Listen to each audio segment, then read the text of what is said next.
Here we are again. Another therapist, cinema therapy. And he's going to talk about Aragorn versus toxic masculinity. Anyone who uses the term toxic masculinity unironically is hostile to other men. They're using a feminist term that demonizes male sex for traits that women select for. I'm going to repeat that. Women select for these traits. So it's gaslighting 101. Let's see what these guys have to say. Welcome to Cinema Therapy. I'm Jonathan Decker. I'm a licensed therapist and I love the cinema. Okay, he is a therapist. Good day. I am Alan Seawright. I am an unlicensed filmmaker and I really need therapy. Alan, if you believe in toxic masculinity, your film stories will be garbage. I'm here for you. I'm here for all of you. Okay, so going right for the jugular, buzzword, toxic masculinity. I've heard of that. You want to flare up some people on the interwebs? You just type in the words toxic masculinity. Don't even leave a... So if you want to piss guys off, you say they're bad for being born male. That's what toxic masculinity is saying. So isn't that the natural, reaction to this? comment or even give any context. Just say that phrase and watch the explosion. Yeah, guys are tired of being abused. And you're a therapist, so you're all for it. Just like I've been pointing out to people. This is the third video I have about therapy and how garbage it is. Because you guys are male hostile. I can just feel the MRA people like tuning up their keyboard. MRA, what? The people who complain are MRAs? Do they actually say that? They actually come in and say, I am an MRA and I disagree. I bet they don't. I think they're just the average guy who will come in and say, I know what toxic masculinity is about. It's just demonizing me. And you too. But of course, as usual, you guys hope that other men will get demonized and you'll be let go. You're good little house slaves. I'll tell you what, I'm probably the closest thing that to an actual MRA.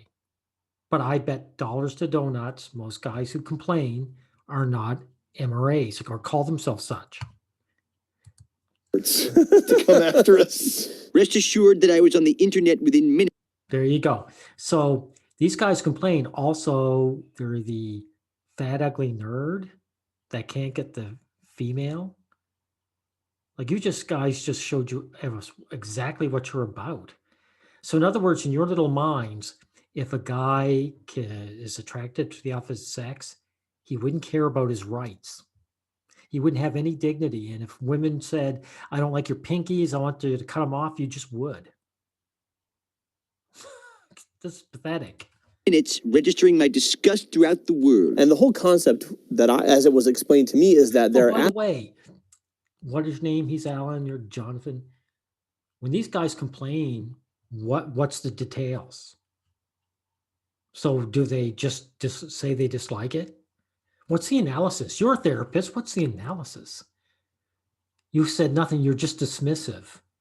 So if you're dismissive of men who have dignity and get up over this disgusting term, then what's that say about you?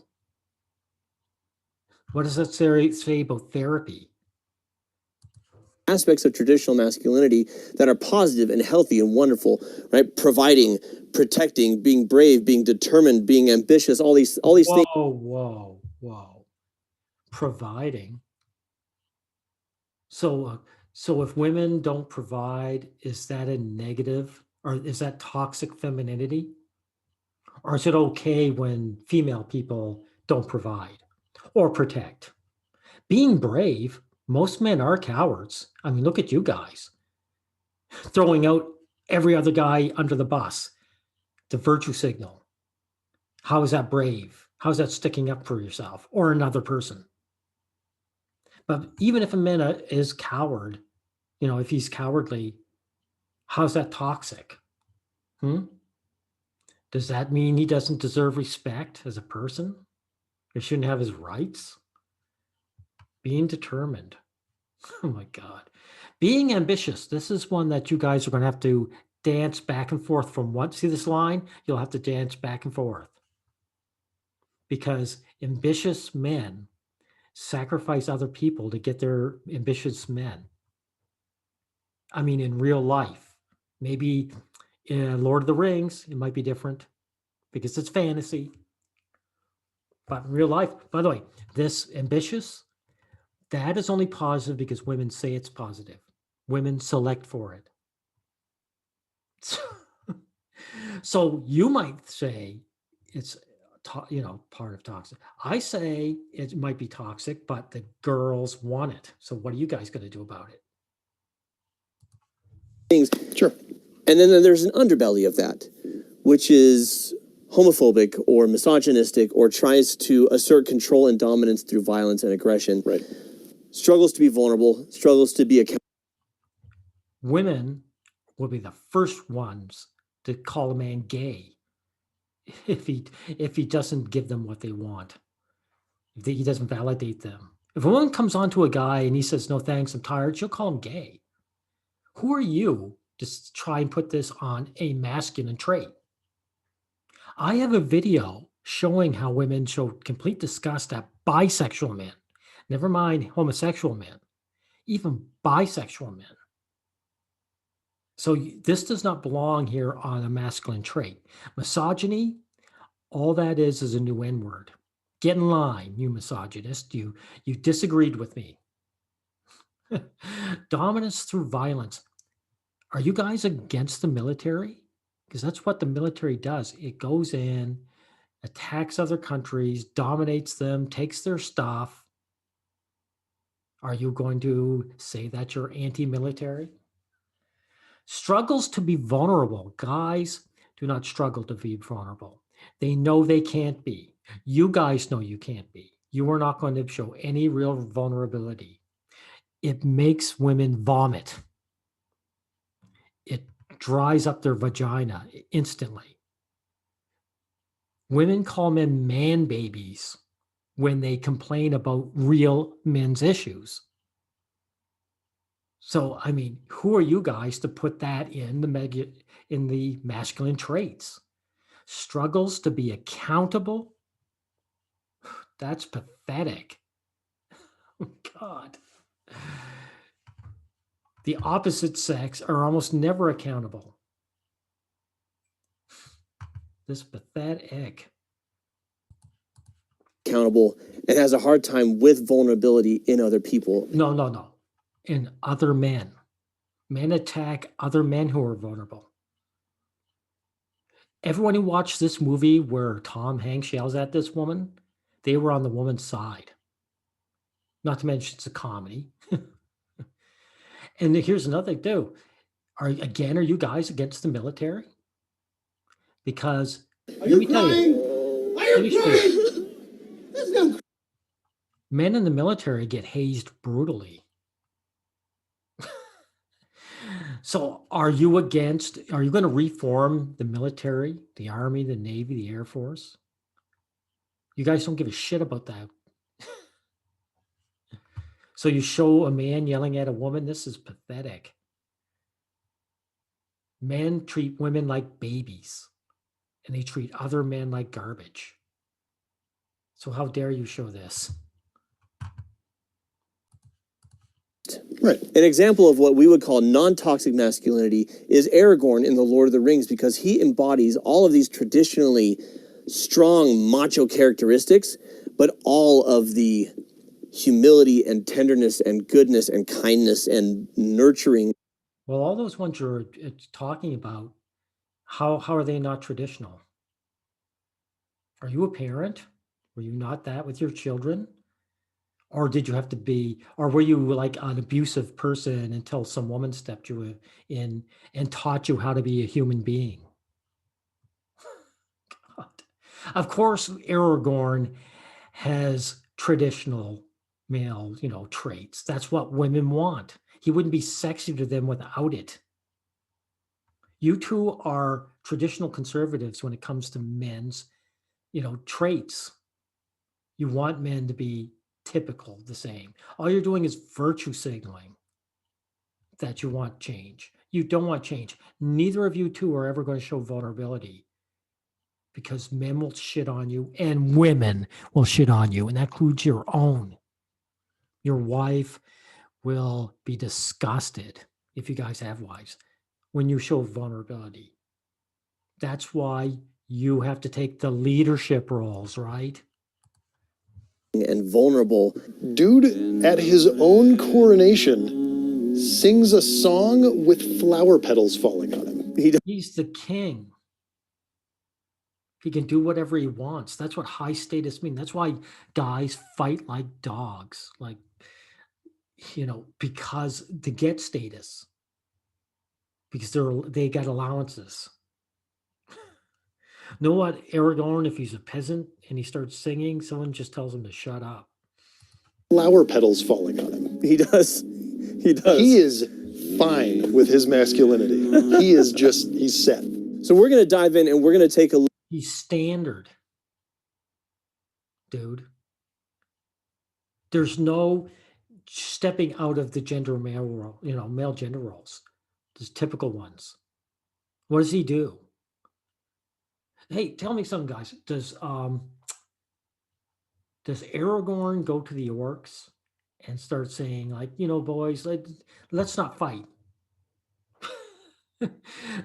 That would be a real step outside if he went out and tried to make a peace treaty with the orcs and say, look, Sauron treats you like garbage. Why don't you join our side and be kind? We'll treat you good. Has there ever been any peace treaties in Lord of the Rings? No, because you guys want the traditional bad guys, the male bad guys, to get chopped up. Where are all the female orcs, by the way? Jeez. Look at some examples of why Aragorn is basically the ultimate non-toxic male. Yep. First of all, he's brave. For Frodo. He's brave. What does that got to do with non-toxicity? No, I screwed that up. Toxicity. How is being brave, non-toxic? Are you saying the bad guys are never brave? How about this guy? Look at this orc. He was brave. They hurled a boulder at him, and he just stepped out of the way. So by bravery, he's non-toxic too. He's strong. So what does that got to do with anything? So if you're physically a weak man, that's toxic. So again, this Gothmog guy, he was probably strong as heck. Is he non-toxic? He provides for those in his care.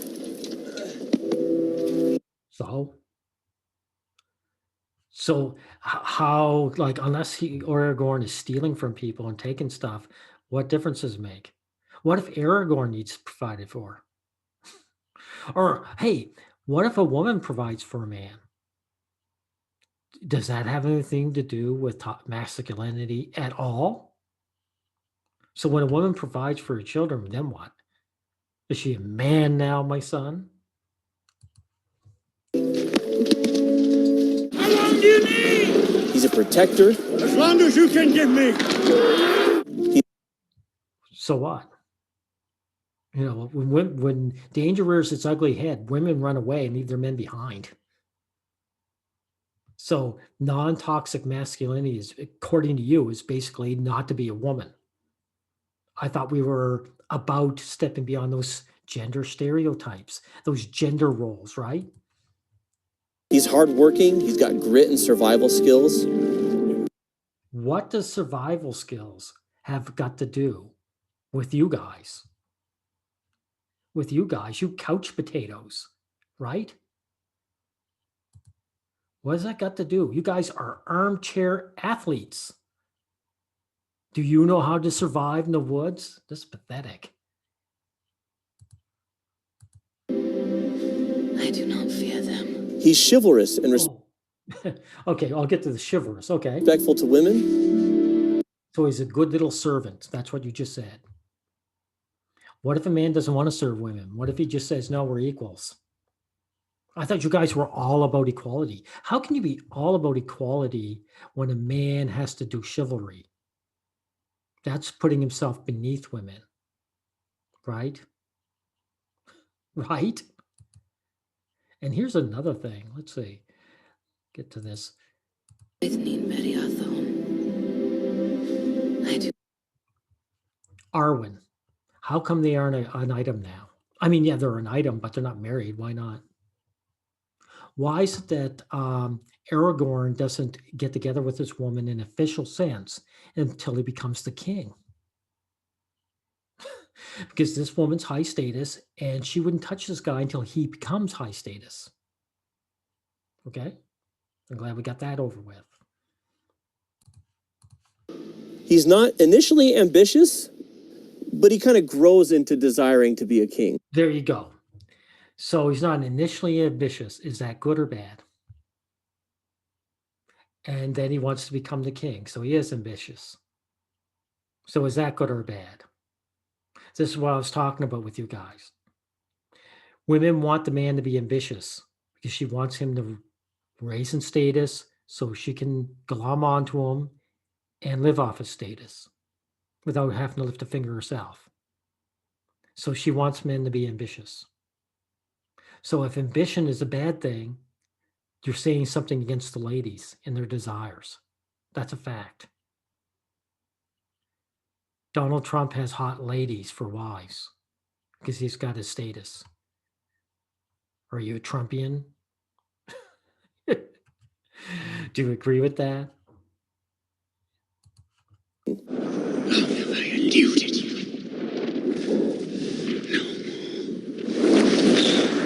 Well, and he's not desiring to be a king because he wants to be a king. He's desiring to be a king because he sees, these people need leadership that I can.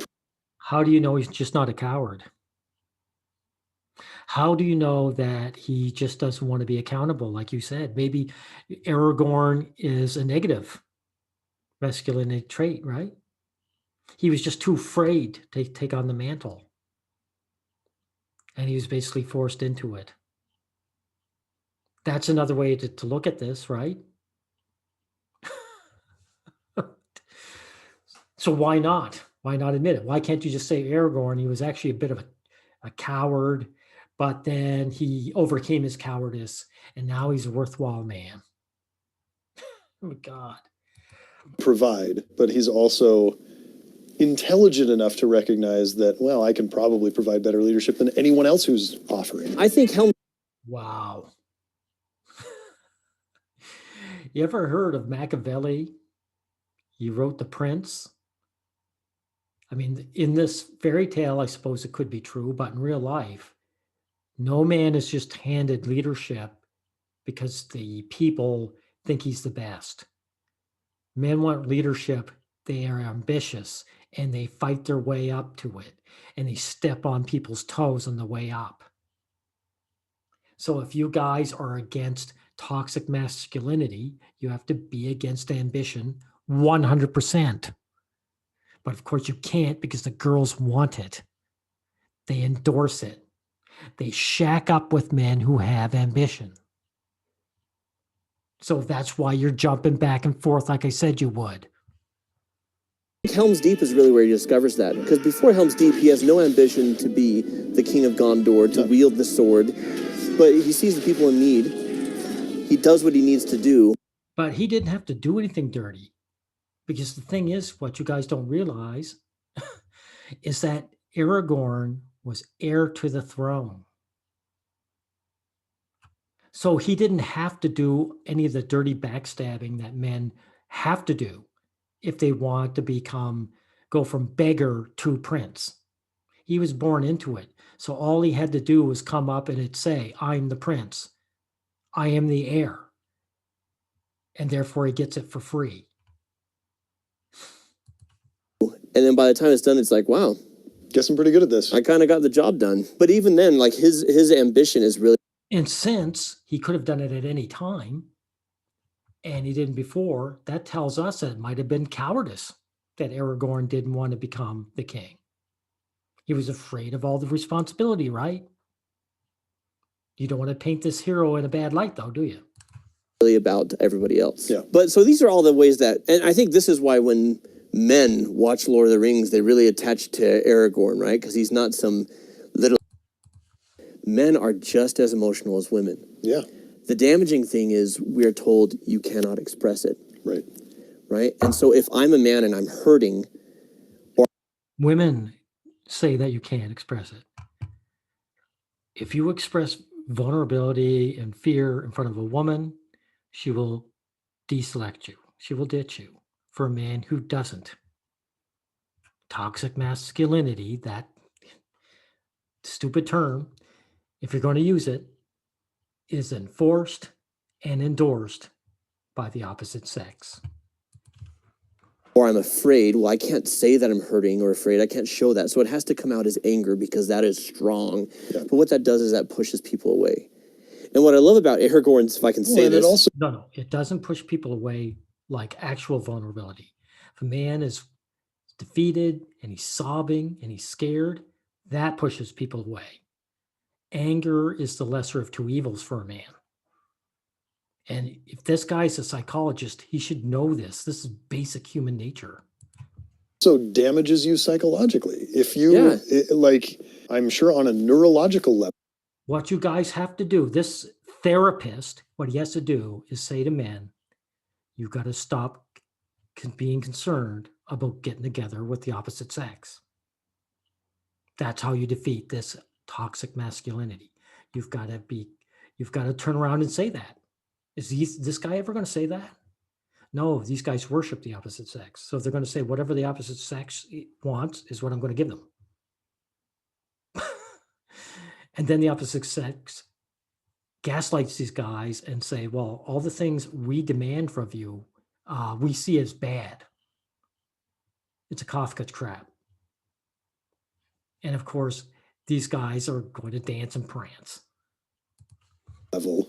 Yeah. Changes happen chemically within your brain that make you respond to things with anger instead of more natural emotions, because those natural emotions. Anger isn't a natural emotion. I'd say it's a perfectly natural emotion for a man who has the choice of anger or showing vulnerability and being tossed aside by a society. Society tosses aside men who show vulnerability. So unless you guys are prepared to be alone, you're going to show anger. You push down and hide. Yeah. And you replace them with anger to at least show something. Because men don't. Wow. I mean, I thought you said courage was a positive masculine trait.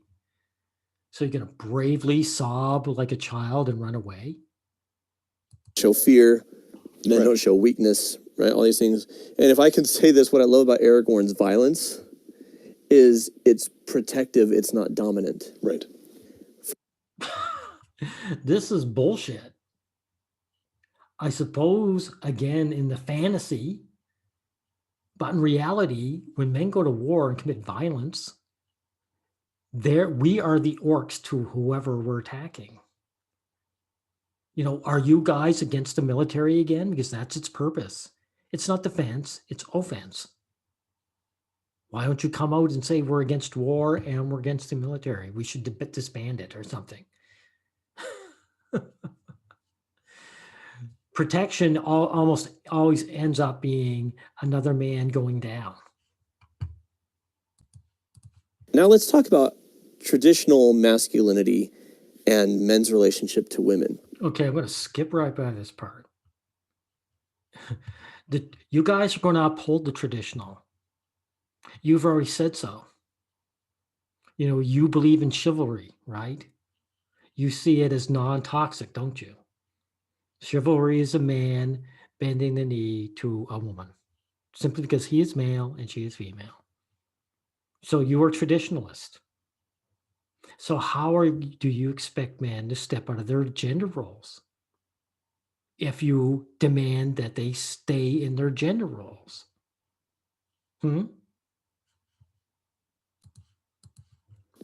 This is where we have a divergence in traditional masculinity. On the one hand, there is a lot of respect and deference towards women's chivalry, right? And on the other hand, women are objectified. They're seen as conquests. Property. Women demand that. You notice when Aragorn and all the boys were going out to war, there was only one made-up fictional heroine. All the other women were happy to stay home. They didn't want to get their heads chopped off or arrows in their stomach. They didn't want to face any monsters. Come on, dudes. Women prefer this way. They aren't owned. They do the owning. Understand? Matter of fact, I think you're going to show a clip here. Let me see. Not work. Yeah. You know?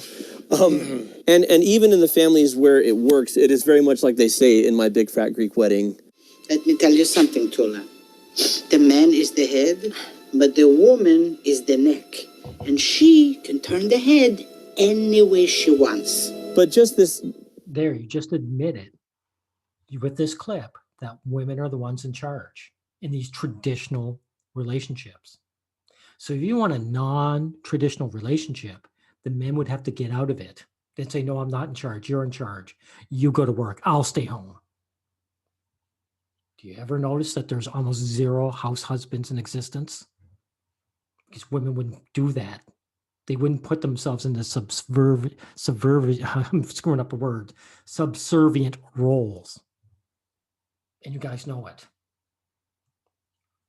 Are you guys house husbands? Your wife's working and coming home, then you can complain to them when they don't do something right? God. Idea of, I am the ultimate decision maker. Aragorn challenges that as well. Because we look at the scene we're going to watch right now with Éowyn. How does he change it? Aragorn is in charge of the army.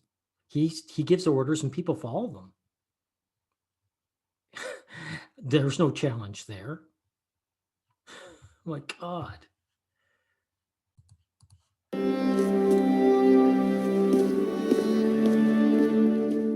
Okay, so let's pause and let's talk about the zoom there. Why the zoom? On Éowyn? Yeah. Because she is realizing something that he is communicating to her that she's never gotten. I don't think she's ever gotten from another man. Yeah. She's never gotten that acceptance that, no, I get it. You're not just the cute thing that's going to stay at home. You're not just... That's easy to say. Aragorn and this woman, they're not going to get together, are they? Are they? I mean, if she goes about her way and he goes about his, there's nothing for him to lose. But Arwen, is Arwen out there fighting along with this woman? No. Because if she joins the battle with him and he's just as tough, well, guess what? She may not be with him. Women search for men who put themselves, like you guys said, protect, right? How can a man positively, like non-toxically, be a protector if the woman doesn't want to be protected? I mean, she does, like I say, because all the other women are hiding out. But of course, that's what it is. That's why guys don't do this. Aragorn would be sweating bullets if Arwen was on the field. But of course, this woman who he has nothing to do with, I mean, of course he can think like that. He's like, he's no problem. He says, I'm not marrying this woman. I don't have to be above her. I don't have to protect her. So there you go, because I'm not going to marry her.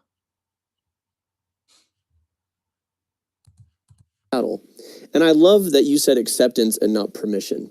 Right. Right? Because she doesn't need his permission. She absolutely does. I mean, later in the films, she does not have permission, and she writes. Of course she needs permission. She's a soldier, isn't she? If you're a soldier and someone gives you an order, you've got to obey the order. You guys, you don't know anything about what you're talking about. Mm-hmm. And it's not him giving her wings to fly or giving her power. It's him saying, I already recognize you have it. Mm-hmm. Because of the respect, That's what she finds attractive. Yeah. That's when she falls in love instead of just. She's attracted to him because he's a somebody.